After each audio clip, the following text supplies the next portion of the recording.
The ER6N from Kawasaki, what a conundrum that motorcycle was. It was the most affordable Japanese big bike you could buy.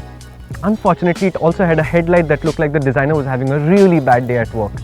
And honestly, I rode it, it was a little bulky, a little unwieldy, but it wouldn't stop me from buying it, but it had that headlight. But the 2017 Kawasaki Z650, it fixes all of those issues because it looks good, it's still a Japanese motorcycle in every sense of the word, it's much lighter than before, and at the price, it's still the most affordable Japanese big bike you can buy. The newness of the Z650 starts with its design. All the panels are new and it's very different from the rounded design of the ER6N, of which I'm a huge fan. Not. The design takes the slashes and cuts of the current Z line, but it keeps them in check. The result is a bike that looks fresh and like a Kawasaki Z should, but without the overt aggression of the H2 or the Z1000. I like this. The mid-displacement motorcycle has to charm new riders into becoming serious motorcyclists, and I think the Z650 gets the balance between aggression and being friendly. Under the skin though is the real story.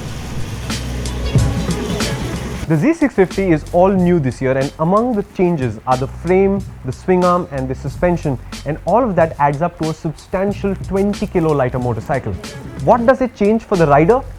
Everything. This is one of the easiest 600cc class motorcycles I've ever ridden. It feels like a really small bike, and that means no matter what your skill level is, no matter how long you've been riding, you like it. In terms of changes, the steering geometry is sharper, though the wheelbase is the same as before.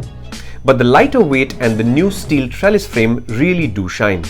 The suspension isn't adjustable except for rear preload, but the Kawasaki feels easy to ride. It absorbs road imperfections very well, and this is a comfortable motorcycle.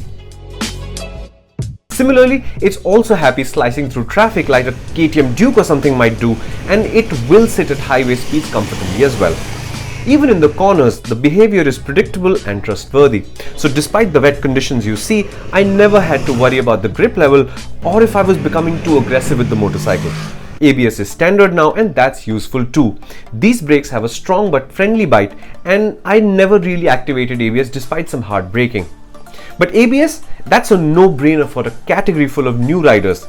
And now, let's talk about the engine. The 650cc parallel twin isn't brand new, but it's been updated to meet Euro 4 and it's smoothened out. So you can sit at low speeds, high gears, it doesn't bother the Z650 at all, and of course it still makes nearly 70 PS. So when you get out on the highway, you can choose to sit at any speed you like, and the motorcycle doesn't mind it at all. Of course, at those speeds, the real problem is the fact that this is a naked and you're going to have to deal with wind blast. The engine is definitely smoother than before though. Kawasaki did tweak it and add a slip assist clutch, and that helps hugely. The Z650 feels smooth and quiet at low revs, and by 3500 rpm you have torque you can use. 4000 rpm onwards lies a good fat mid-range with a nice intake roar, and of course peak power arrives at 8000 rpm.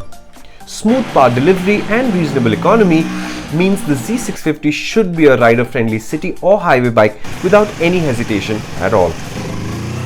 So that's the Kawasaki Z650. It's less than 5.9 lakh rupees on road Delhi, and in EMIs it's just going to disappear, which makes it very hard for me to imagine why you wouldn't get one. Because there are motorcycles that do more stuff than this one, there are motorcycles more expensive than this one, but the combination of what a naked sporty motorcycle should be able to do and the price that the Z650 comes at, that's going to be very hard to beat. You really have to give it to Kawasaki. The Z650 is a solid update on the ER6N, which manages to keep all the good ideas and improve on everything else. The only thing I can come up with in terms of stuff Kawasaki could have done better is a set of meters that would be more intuitive to learn to read. And of course, there's traction control, which I did want since all the elements except for the software are in place on this Kawasaki, but I know that that has a price implication.